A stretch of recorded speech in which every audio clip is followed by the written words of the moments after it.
अस्सलामु अलैकुम। आप देख रहे हैं इस्लामक वज़ाइफ, जहां हम कुरान और संत की रोशनी में आपके लिए लाते हैं आज़मुदा और मुस्तनिद दीनी किताबों से मुंतखब किए गए रूहानी वज़ाइफ। अल्लाह के ज़िक्र से दिलों को सुकून मिलता है, तो आइए अल्लाह की तरफ रुजुआ करते हैं। वीडियो को आखिर तक देखें और खैर की नीयत से दूसरों तक ज़रूर पहुंचाएं। कभी सोचा है अगर मौत आ जाए और हम सजदे में ना हों तो क्या होगा?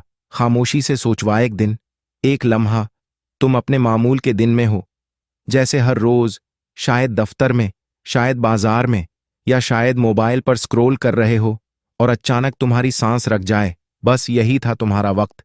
कोई तुम्हें झंझोड़ता है, आवाज देता है, मगर तुम खामोश हो।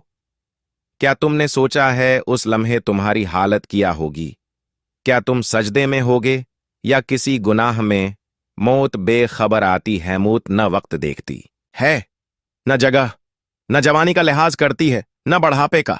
कितने लोग घर से हंसते हुए निकले और वापस जनाजे की सूरत आए। कितने लोग मोबाइल पर फिल्म देखते हुए नींद में चले गए और वापस न जागे। कितने लोग अजान सुनकर भी सुस्ती करते रहे और मौत उन्हें मस्जिद से पहले ले गई। नमाज और सजदा, मौत का बेहतरीन लम्हा आदमी इस हाल पर मरेगा जिस पर वो जिंदगी गुजारता है। मुस्नद अहमद। यानी अगर तुम नमाज के आदी हो तो अल्लाह तुम्हें सजदे में भी मौत दे सकता है, और अगर तुम गुनाहों में हो तो इंजाम भी वैसा ही होगा। तो क्या हम मौत को सजदे में पाना चाहते हैं, या मोबाइल हाथ में, या गुनाहों में डूबा हुआ?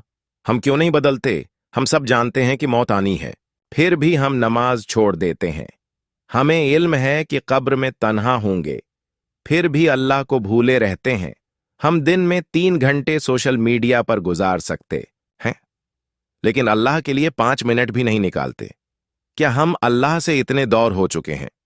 वक्त है जागने का, भी वक्त है, अभी मेहलत है।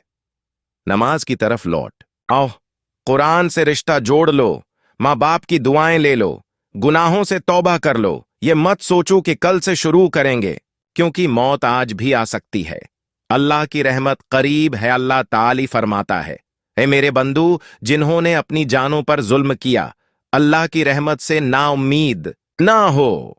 बेशक अल्लाह सब गुनाह मुआफ कर देता है। इल्ज़मर थरथी, बस एक सच्चा कदम, एक आंसू, एक सजदा, और अल्लाह मुआफ करने के लिए तैयार है। आखिरी पैगाम, अब फैसला तुम्हारे हाथ में है। सजदे को अपना दोस्त बना लो, कुरान को अपना साथी बना लो, अल्लाह को अपना महबूब बना लो। शायद जब मौत आए तो अल्लाह फरमाए, मेरे बंदे को मेरे सामने झुका हुआ पाया, मैंने उसे बख्श दिया। अगर ये बात दिल को लगी हो तो आज की नमाज कज़ा मत करो, कुरान खोलो, अल्लाह से एक सजदा मांग लो जिसमें तुम्हारा दिल भी झुक जाए। अगर आपको वीडियो मुफीद लगी हो तो उसे जरूर लाइक करें, चैनल को सब्सक्राइब करें और बेल आइकॉन दबाएं ताकि आपको नई रूहानी वीडियोस फौरन मिल सके। और हमारी दुआ है कि अल्लाह हम सबके मसाइल आसान फरमाए, हमें दीन पर साबित कदम रखे। दुआ में याद रखें। अस्सलाम अलैकुम।